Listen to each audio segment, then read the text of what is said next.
never give up, keep holding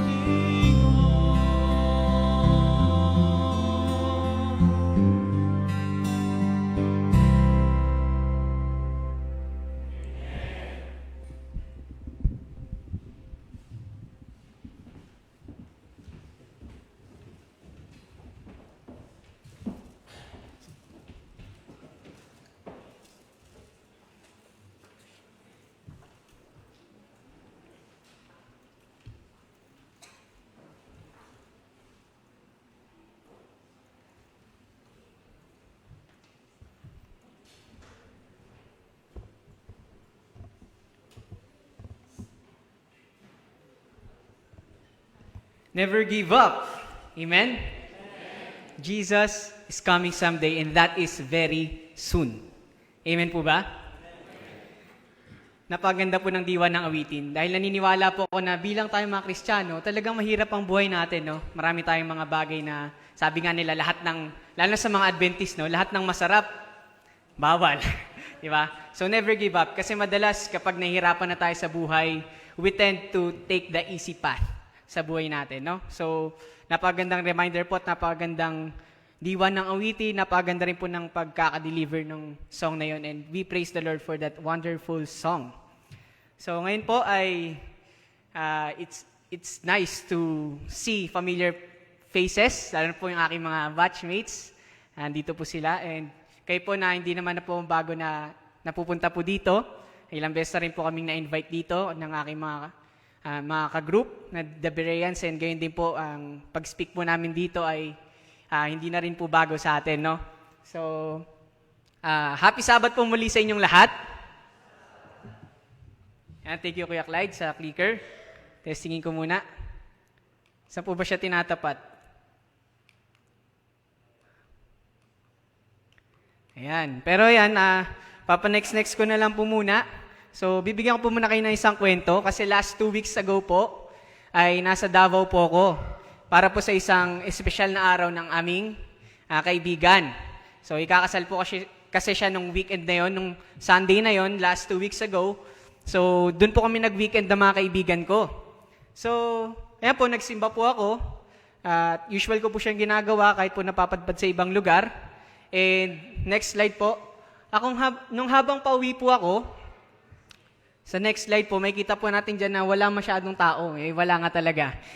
Pero usually po kasi pag naglalakad po ako pa uwi, as a literature evangelist, hindi man ako makapagbigay ng pamphlet kahit mapag-pray ko yung mga taong makakasalamuha ko. Pero wala po talaga akong nakasalamuhang tao nung time na yan. Ewan ko siguro dahil mainit nung panahon na yan. Pero doon po sa next slide, may kita po natin na yan po yung elevator, naghihintay po ako.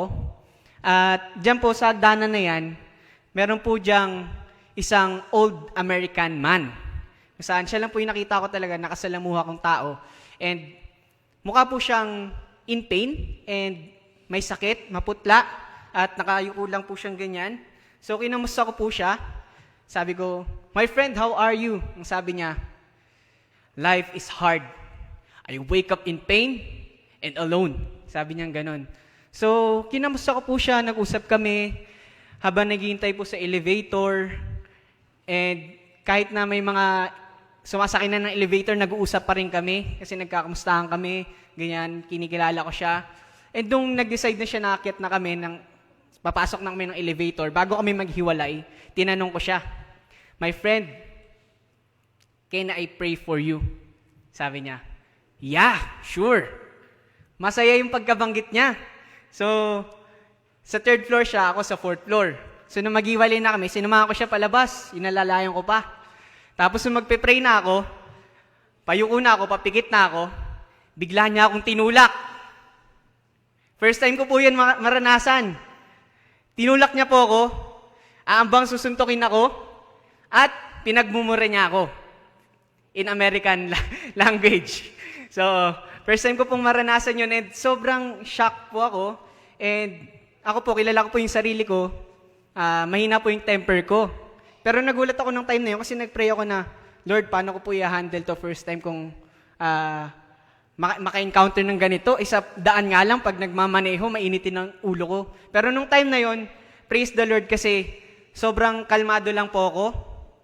Kahit na nagkakos na po siya ng pagiging parang nagkakos na siya ng scene dun sa floor na yon, third floor na yon, ay kalmado lang po ako na nagsasorry.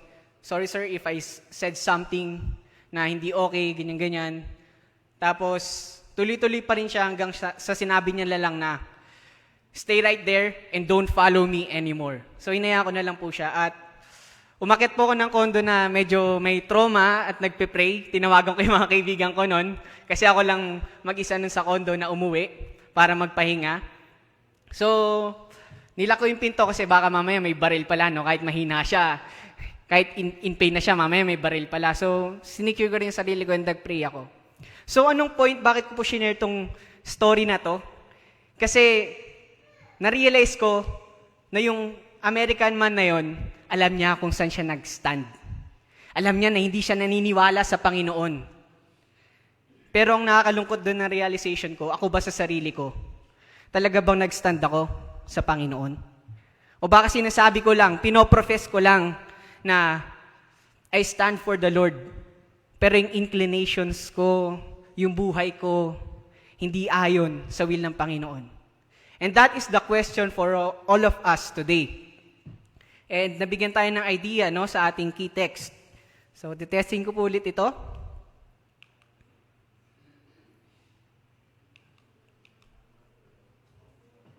Ay, on. Kaya pala, naka-off. So, tayo po ba, naka-on na po ba tayo? Naka-on na ang ating attention? Thank you. So, pag-aaralan po natin ang first step. What is the first step? Sabi po dyan, be willing. Kasi, tignan po natin yung susunod na verse dito. Sabi po dito sa 2 Peter 3 verse 5, sabay-sabay po nating basahin. For this they willingly are ignorant of, that by the word of God the heavens were of old, and the earth standing out of the water and in the water. So may kita po natin dyan yung naka-highlight na word ay willingly. Nire-reject nila yung truth na alam nila. Sinabi po yan ni Apostol Peter nung panahon na yung mga tao na yan, hindi sinabi kasi, hindi ko sa aking base sa aking pag-aaral, ay hindi sinabi kung sino ba talaga yung pinatutungkulan niya doon, pero ang pinaka nakita ko lang na clue is yung sa 1 Peter chapter 1 tsaka 2 Peter chapter 1, kung saan sinasabi niya na, yun nga, naglibot siya sa Asia, sa iba't ibang lugar, sa Pontus. And sinasabi niya ito sa mga lugar kung saan merong influence ng Roman Empire, kung saan sila nasakop, and they are facing false teachers. So, meron na mga halong turo kasi hindi rin naman mga Hudyo yung kausap ni Peter dito. Ito yung mga hentil na, kung saan iba rin ang kanilang filosofiya, and sila rin ay merong confusion kung bakit ilang beses nang pinipreach na si Jesus ay babalik, pero wala pa rin. Hindi pa rin bumabalik si Jesus. And sa time na ito, nakaranas nga sila ng persecution under the Roman Empire. So tayo po ba ngayon, meron po bang mga false teachers sa palibot natin? Parang wala po, no? Kasi hindi meron po bang mga false teachers? Sa ano po natin, sa palibot, kahit nga po sa social media, may kita po natin yung mga false teachings. And meron po bang confusion about sa pagbabalik ng ating Panginoon, kung saan meron ng mga naiinip? Di ba po? Nabasa po natin yan sa ating Sabbath School lesson at tinapik po kanina ni Sir Reb na napaganda po ng pagkakasummarize. And andyan rin po ang persecution, marahil maswerte po tayo and sobrang blessed natin dito sa Pilipinas kasi hindi po natin ito nararanasan. And sa mga kaibigan ko pong mga missionaries, sinasabi nila na sa ibang bansa, talagang wala dong freedom to worship. Pero dito sa Pilipinas, sa ngayon, ay meron tayong freedom. So, inihanda tayo ng Panginoon para sa mga ganitong senaryo. Kasi 'di ba, si Peter nagsasalita na siya noon para sa last days. Kasi nung panahon nila, naniniwala na sila na malapit nang bumalik si Jesus sa time na yon. Paano pa kaya sa panahon natin ngayon? 'Di ba po? Kasi nung 7 years old ako, sabay nakalagay na doon, sabay sa church, Jesus is coming soon. Ngayon, 25 years old na ako. Wala pa rin si Jesus, di ba po? So but may delay? So ito po yung mga sasagutin natin ngayong araw. And dito, makikita natin na si Peter, dala-dala niya rin yung mensahe na dala-dala ng mga Seventh-day Adventist ngayong panahon na ito. Makikita po natin yan sa pag-aaral na ito. Kung saan, he is pointing them back to the Creator. Sinabi po dyan, di ba, na yung Panginoon yung naglikha ng earth, and yun rin dahilan kung bakit merong water, nag-separate yung earth and water. So, pinapakita po dyan na he is pointing them back to the Creator. So, bago po tayo magpatuloy, nais ko po muna na yumuko tayo muli sa isang panalangin. Let us pray. Panginoon, kami po ngayon ay sabay-sabay na magbubuklat ng aming Biblia, ng inyong banal na salita, banal na tinapay. Kaya po, Panginoon, at this moment, we humbly come to your throne of grace, na kami po inyong pakalinisin mula sa aming mga kasalanan, nang sa gayon kami po yung maging karapat-dapat sa pangalan ni Jesus na tumanggap ng banal na Espiritu.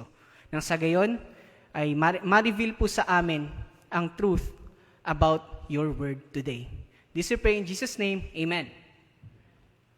So ngayon po, ito po kasi yung isa sa mga trap ni Satan, yung hindi mo nakilalanin na Creator yung Panginoon sa buhay mo. Kasi kapag nireject mo siya as your Creator, you are rejecting His authority. And kapag nireject mo yung authority niya, you are rejecting His laws, yung gobyerno ng Panginoon. And kapag nireject mo na yung laws, ibig sabihin, hindi ka na rin naniniwala na hinahatulan tayo ngayon sa present na ito. Nangyayari na ang paghahatol ngayon if we reject His authorship sa ating buhay. So ngayon, tignan po natin, paano natin malalaman na we are really willing sa isang bagay. Tinignan ko po yung mismong willingly na salita. Ano po ba yung Greek word na ginamit? Hindi ko po siya alam basahin, pero babasahin ko na lang po, etelo. Yan. Etelo po yung ginamit na word. At ang ibig sabihin po niyan ay choose or prefer. Literally or figuratively. Be inclined to. Sometimes adverbially and gladly. And isa pang meaning is to delight in, desire, intend, list, love, mean, please, have, rather. Ibig sabihin, yung mga tao na to, meron silang tendency nung panahon na yun na mas piliin na, mas okay na ako sa sarili ko, ayoko nang intindihin na meron akong Creator. Ang alam ko kasi, meron kasi silang influence ng nung some Epicurean philosophy, kung saan pinaniniwalaan nila nung panahon na yon, yung earth daw ay na-form by chance, and sila rin ay na-form by chance. So, ganun na lang yung pinaniwalaan nila, yung mas madaling paraan. Kaya naman, may kita natin dito na applicable din ito sa atin ngayon. Kasi ano ba yung mga pinipili natin? Ano ba yung preference natin pagdating sa mga bagay? Ano ba yung inclinations natin? And saan ba tayo nasa-satisfy? Saan ba natin hinahanap yung satisfaction? Dito sa panahon ng last days. And ano yung dinedesire ng puso natin? After ng Sabat, ano yung gagawin natin? After ng Sabat, babalik pa tayo doon sa mga nakagawian natin? Or patuloy tayong mag-worship sa Panginoon araw-araw sa buhay natin? Ito po yung mga naisip ko nung inaaral ko po ito. So lahat po ng sinishare ko lagi kapag na-invite po ako mag-speak ay yung mga reflection ko sa aking spiritual journey. So hindi po ito patama sa kung kanino man, kundi ito po ay para sa akin din po talaga. Dahil even me, I am not exempted sa usaping ito. So ayan po, sinasabi po dito sa verse 1 ng 2 Peter chapter 3 na sinasabi ni Apostol Pablo na this second epistle, ibig sabihin, pangalawang beses niya nang inuulit. Pangalawang beses niya ni-emphasize tong bagay na ito para sa kanila. Ibig sabihin, pag inulit sa Bible, anong ibig sabihin? Ito ay importante. So, sabi niya, Beloved, I now write unto you, in both which I stir up your pure minds by the way of remembrance. that ye may be mindful of the words which were spoken before by the holy prophets, and of the commandment of us the apostles of the Lord and Savior. Knowing this first, that there shall come in the last days scoffers, o yung mga mangungutya, yung nababanggit kanina sa ating Sabbath School lesson, and walking after their own lusts. And sabi nga, di ba, sa mga nauuso ngayon, sin is in, kaya yung mga bagay na masasarap kahit bawal ginagawa ng tao, kahit na alam nila, scientifically proven na nakakasama na rin sa kanila, ginagawa pa rin nila. Kasi they are following it, they are walking after their own lust. Di ba? And sa ngayon, alam ko na aware po tayo dito. Kaya nga mas mabilis nang mapakalat din yung gospel ngayon eh. Kasi we have access sa ating mga smartphones, sa social media. Pwede tayong mag-chat para mag-evangelize, di ba? Sa Zoom, pwede rin ganun. And at the same time, pwede rin mapalaganap yung kasamaan sa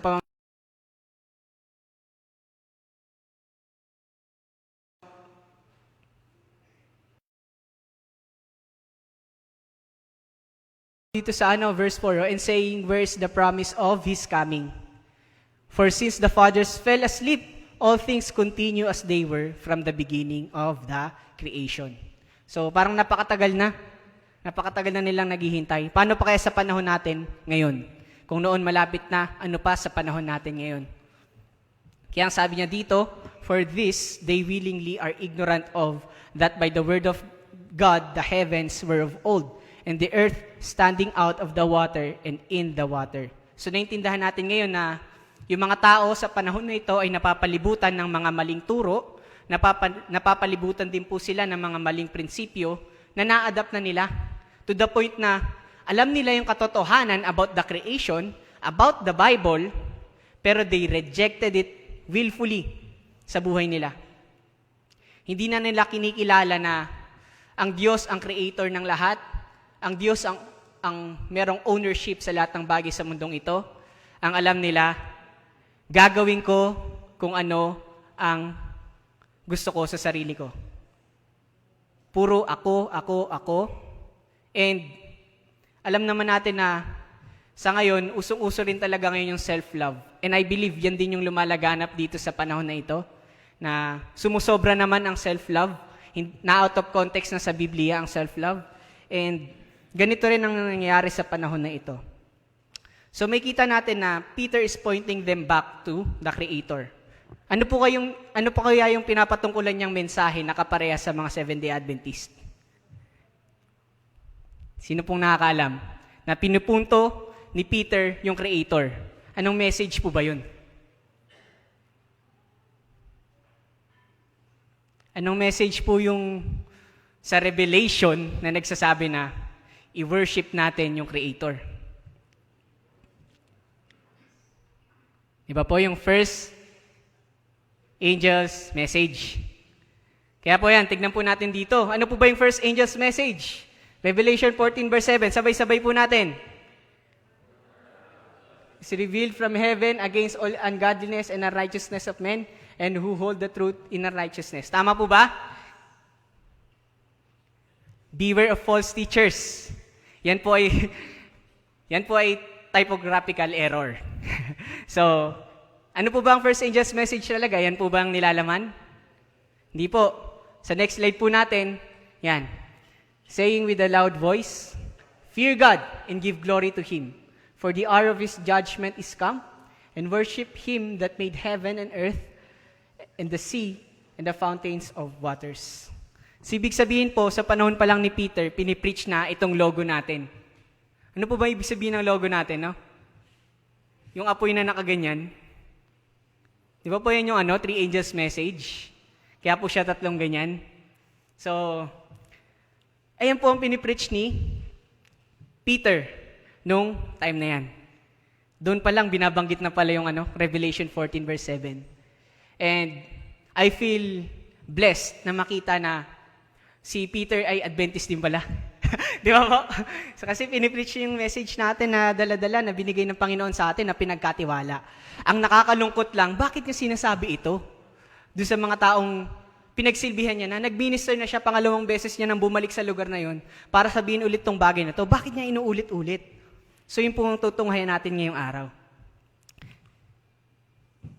Kasi ang sabi po dito, sabi sa Romans 1 verse 20, "For the invisible things of Him from the creation of the world are clearly seen, being understood by the things that are made, even His eternal power and Godhead, so that they are without excuse."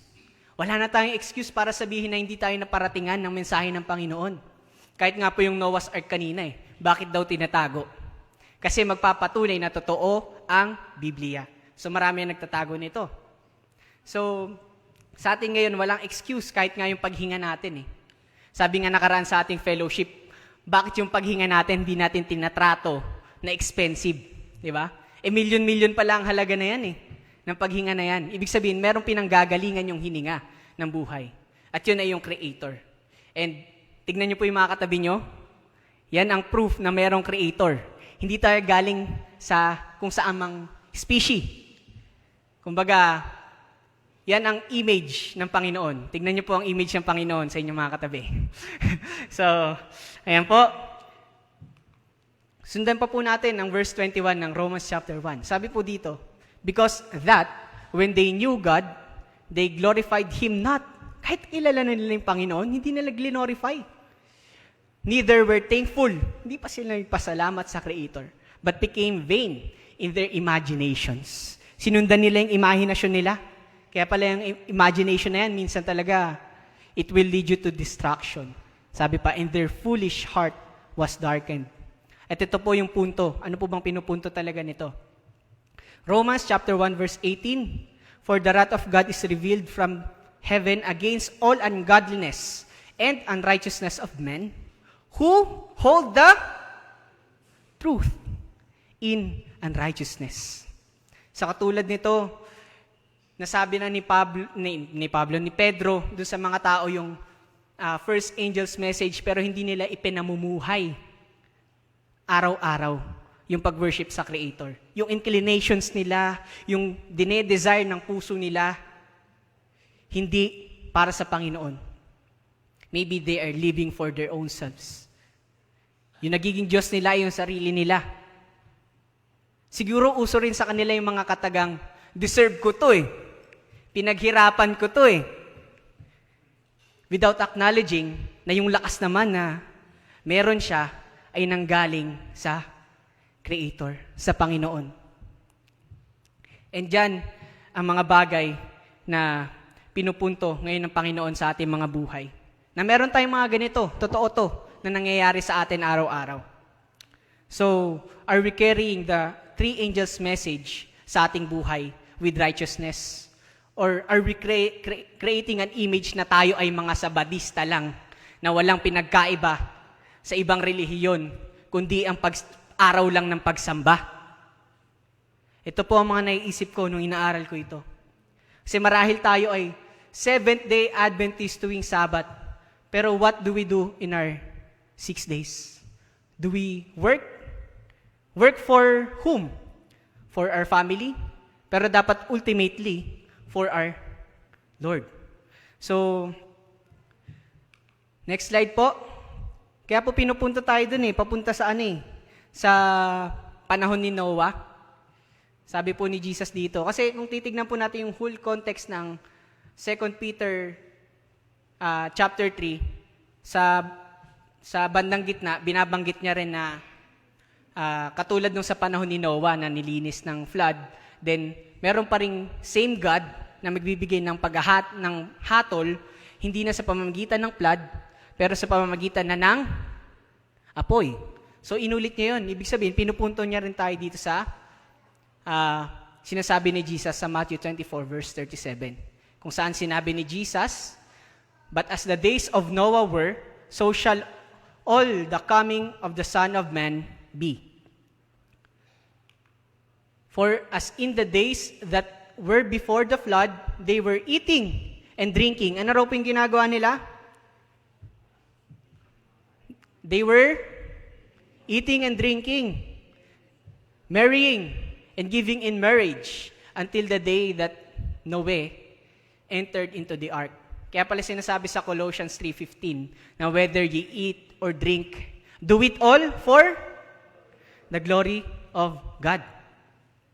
Kasi sa panahon na ito, they were just eating kung ano yung magsasatisfy ng dila nila. Iinumin nila kung ano lang rin yung magsasatisfy ng sarili nila. Papakasalan ko kung sino yung gusto kong pakasalan. Ganon, sinasabi dito sa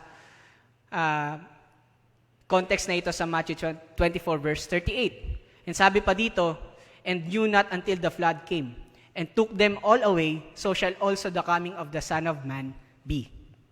Hindi nila namalayan na andyan na yung flood.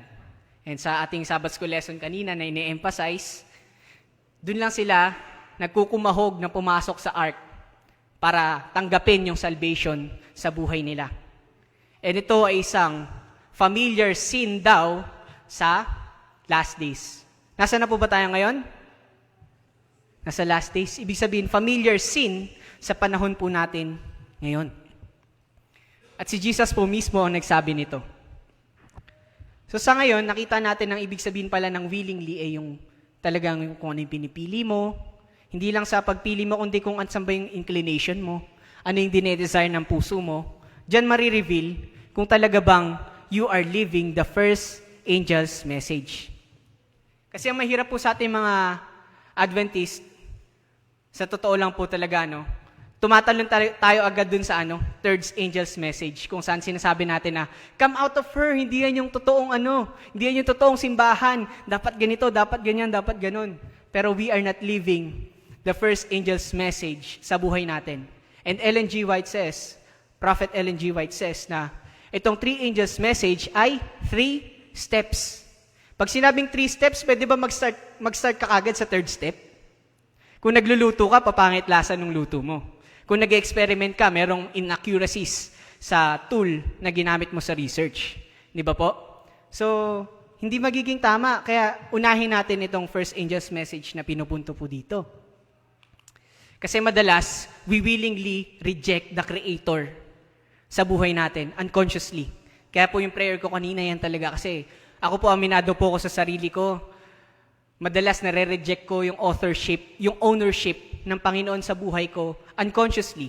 Sa mga simpleng pagpili ko ng marahil sa kung ano yung susuotin ko, ano yung gupit ko, ano ba yung pinakamagandang sapatos ngayon, yan yung mga struggle ko po kasi talaga. And ano ba yung pinapangarap kong kotse? Ano ba yung pinapangarap kong bahay? Meron ba tayong mga ganyan sa kapwa o kabataan? Dahil ngayon, we are flooded sa social media kung ano ba yung definition ng success. Pero to the point na we are rejecting the authorship of the Lord sa buhay natin.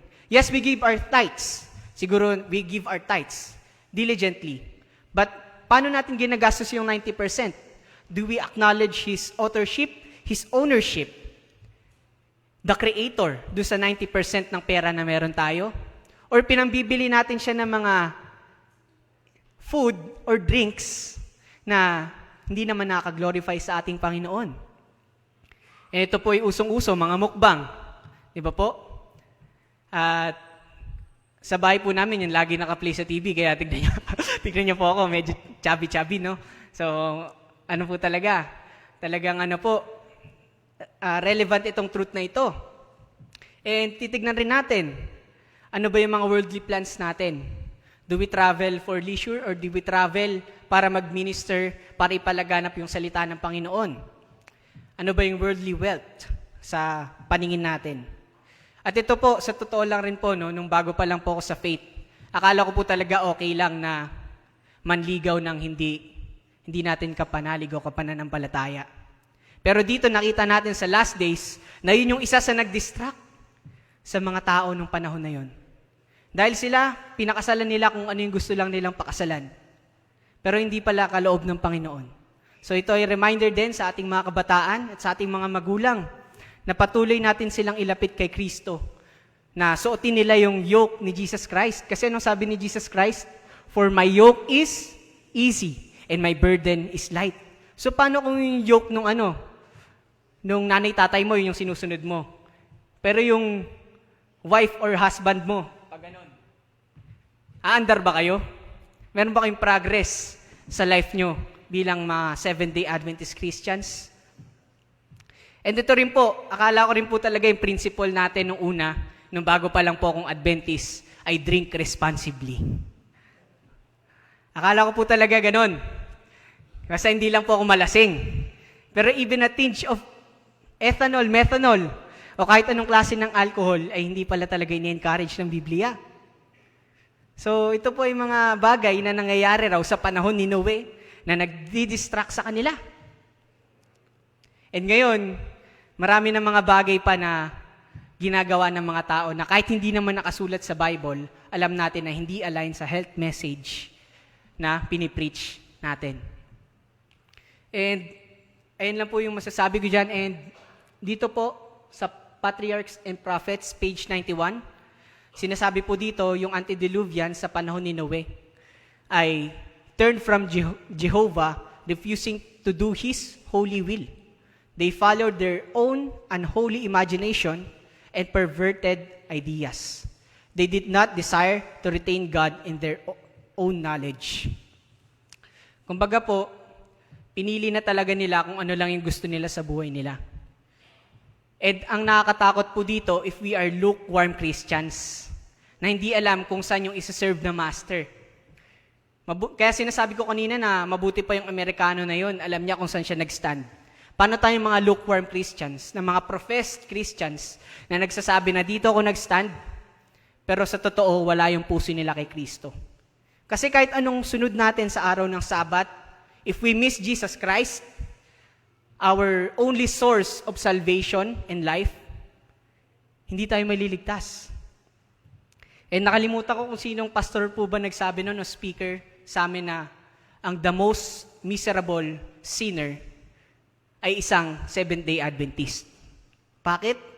Kasi ang dami niyang pinigil na, sige, unting tikim lang ako dito, sige, unting tikim lang ako dito. Hindi niya na-enjoy fully yung sin, pero hindi pa rin siya naligtas. Pero nung point ko po dito, hindi ko sinasabi na magwalwal na lang po kayo or hindi na kayo sumunod sa Panginoon. Ang point ko dito is, saan po ba talaga natin nilalagay yung puso natin? Huwag po tayong maging half-hearted.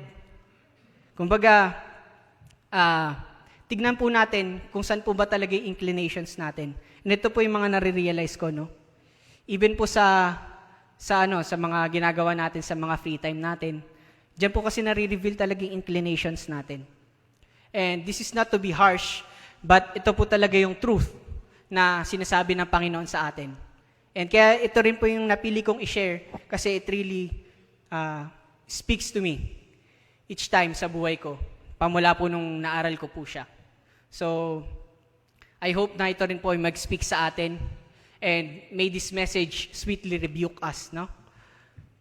And sabi pa dito, they rebelled against the restraint of the law of God. Dahil nga nireject na nila yung ownership ng Panginoon sa buhay nila.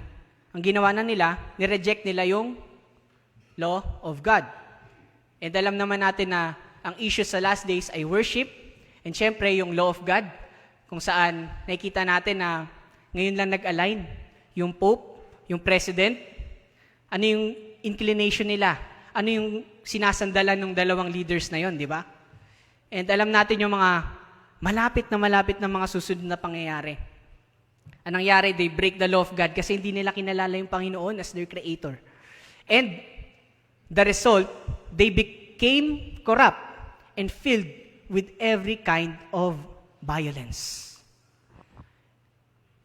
And the world are absorbed in their rounds of business and pleasure. So bakit kaya kahit 100 years nang nag-preach si Noe, 8 lang sila ang naligtas? Narinig ko po itong tanong na ito kanina. At sinasagot po ito ng Spirit of Prophecy. Bakit daw? The world are absorbed in their rounds of business and pleasure. Hindi nila na-realize na hindi ito yung tunay na tahanan ng mga tao pamula nung nagkasala sila. This is not our home, sabi pa nga sa isang kanta. Diba? Ang bagong langit, bagong lupa, bagong bayan na pine-prepare ni Jesus Christ para sa atin. Yun ang tunay na dapat pinag-iinbesan natin. Yun ang tunay na dapat nilolong ng ating puso.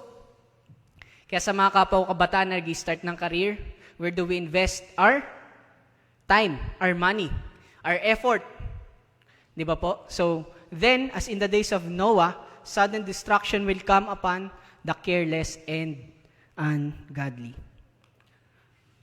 So, when the reasoning of philosophy has banished the fear of God's judgment, when religious teachers are pointing forward to long ages of peace and prosperity, doon raw darating ang Panginoon. So, alam natin yan yung timetable, di ba? Alam natin yan, we have the truth, but do we hold it righteously or unrighteously? So, hindi rin po ito para takutin kayo or what, pero meron tayong mga babasahin na promise na hindi talaga ito para takutin lang tayo or what. Sabi dito sa 1 Corinthians 6:19, what know ye not that your body is the temple of the Holy Ghost, which is in you, which ye have of God, and ye are not your own? Verse 20, for ye are bought with a price. Therefore glorify God in your body and in your spirit, which are God's. So, kanina raw po itong katawan na ito? Ano po ang ginamit na pambili? Blood, precious blood of Jesus. May katumbas po ba ito sa pera? Di ba po, hindi ito matatagpuan sa kung anumang parte ng mundo, kundi dun lang sa heavenly things. And sabi pa po dito, Luke chapter 9 verse 23, And he said to them all, if any man will come after me, let him deny himself and take up his cross daily and follow me. Hindi pala totoo yung katagang, piliin mo naman ngayon yung sarili mo. Di ba po? Mahilig po kasi ako dati magbasa ng mga tula, yung mga poetic na mga books. Yung mga ganyan po yung mga madalas na kataga, yung this time piliin mo naman yung sarili mo. Pero dito, sinasabi ni Jesus Christ, if you really want to follow me, deny yourself, pick up your cross and follow me. Kasi alam ni Jesus yung sinasabi sa Jeremiah, yung the heart is deceitful above all things, who can know it? Ibig sabihin, kung pipiliin mo lang lagi yung sarili mong imagination, yung sarili mong emotion, it will lead you to destruction. Kaya nga sabi rin sa Proverbs, di ba? Trust in the Lord with all your heart and lean not unto your own understanding. In all thy ways acknowledge Him and He shall direct your paths. At sabi dito, daily, hindi tuwing Sabat. Naalala ko po nung mga panahon na sobrang addict ko sa music. Yung mga panahon na halos silain ko na yung araw para mag-sundown na, para makapag-sound trip na ako, para makapunta na ako sa gig namin. Yung mga ganun po akong panahon, kung saan sobrang in love po ako sa worldly music. Pero dito, hindi lang pala dapat sa araw ng Sabat nakikinig ng mga gospel songs, ng mga hymnals, kundi araw-araw. Ito dapat yung nagkukondisyon ng mind natin. Sinasabi pa ng ating Sister Ellen G. White na hindi natin dapat hayaan na merong ibang bagay na mag-alis ng atensyon natin sa ating Panginoon. Dapat lahat ng inclination natin, lahat ng pinipili natin, dapat nag-nurture sa relasyon natin kay Kristo. Kasi hindi naman porket na binyagan na tayo Seventh-day Adventist ay maliligtas na tayo. Tandaan po natin na kasama sa fundamental belief natin ang growing in Christ. Di ba po? So we are still growing. And I believe ay lahat po tayo dito ay naniniwala rin po doon sa fundamental belief na yon. So sa ngayon po, ay meron pong pangako ang Panginoon sa 2 Peter chapter 3 verse 9. At nung nabasa ko po ito, nahimasmasan ako. Kasi parang nung nakita ko po yung message na to, nabasa ko tong message na to, personally, sabi ko, ang tagal ko na palang nire-reject yung Holy Spirit sa buhay ko. Ang tagal ko na palang nire-reject yung still small voice sa buhay ko. Pero ito yung pangako ng Panginoon. The Lord is not slack concerning His promise, as some men count slackness, but is long-suffering to us, word, not willing any should perish, but that all should come to repentance. And if we confess our sins, He is faithful and just to forgive us. So kung meron man na point sa buhay natin, area ng buhay natin na hindi consecrated sa Panginoon, tayo ay nandito na sa narrow way, kung saan yung mga darling sins, Yung mga extra baggages na meron tayo, unti-unti na nating binibitawan. Maging yung mga suot-suot natin, yung mga extra bags na dala natin dito sa journey na to, to the point na dun sa dulo ng narrow way, yung tanging white cord na lang yung hahawakan natin. Sa ngayon po, ayoko na ma-influence tayo ng katabi natin o ng nasa harapan natin o ng nasa likod natin as we decide kung paano natin gagamitin ang power of choice. And ako sa sarili ko, nung tinanong ko yung sarili ko, obviously, I will willingly accept Him. Pero, at the back of my mind, do I really want to accept Him? Or parang na-in-love na ako masyado dito sa mundo? Na parang ayoko na umalis dito. Kasi ganyan yung nangyari sa asawa ni Lot sa panahon ng Sodom and Gomorrah. Na-in-love na siya dun sa bahay na maganda. Na-in-love na sila dun sa buhay nila sa Sodom. And ang nangyari, hindi siya naligtas. So, I want you to decide if you want to willingly accept Jesus as your creator and give Him the ownership, authorship sa buhay mo ngayon. Nang sa gayon, hindi ka na magde-decide, lalo na bilang isang kabataan, na deserve ko to, ito yung gusto kong gawin, I was born this way. Hindi na tayo ganun mag-decide, no? But we always consult the Lord sa bawat decision na meron tayo. Now you know the first step, God is holding us accountable dito sa truth na natanggap natin ngayong umaga, galing sa ating Panginoon. Are you willing to worship Him as your Savior and Creator in all the days of your lives? Simula ngayon. Kung ganon ay kayo po'y tumayo at tayo po'y mananalangin. And I don't want na ma-influence ka po ng inyong kung sino man, but do it because you want to become intimate with Jesus Christ, no? So, let us pray. Panginoon, ngayon po nakikita niyo po kaming lahat. Ang mga puso po namin. Madalas po, talaga pong hindi namin kilala ang aming mga sarili. Kaya naman, pinagpapalagay po namin na kayo po ang Diyos na mas kilala ang aming mga sarili. Alam niyo po yung mga pinakatago-tagong darling sins na meron kami. And no one is exempted sa message na ito, Panginoon. And right now, we are standing in front of you. Dahil gusto namin na mas magkaroon ng malalim na relasyon sa inyo, Panginoon. Kasi we may be going to church, pero wala po pala kaming matibay na relasyon sa inyo, Jesucristo, na aming tagapagligtas. At this moment, we consecrate our lives to you. In every decision that we will make from now on, nawa, Panginoon, ay maging kalugod-lugod na po sa inyong harapan. Maging aming kakainin, maging ang aming iinumin, maging sa kung paano namin spend ang aming free time, maging ang mga pera na meron kami, Panginoon. May you spend it for your glory alone. We plead for the Holy Spirit to guide us in all truths, that you may prepare us for the latter rain. This we pray in Jesus' name. Amen.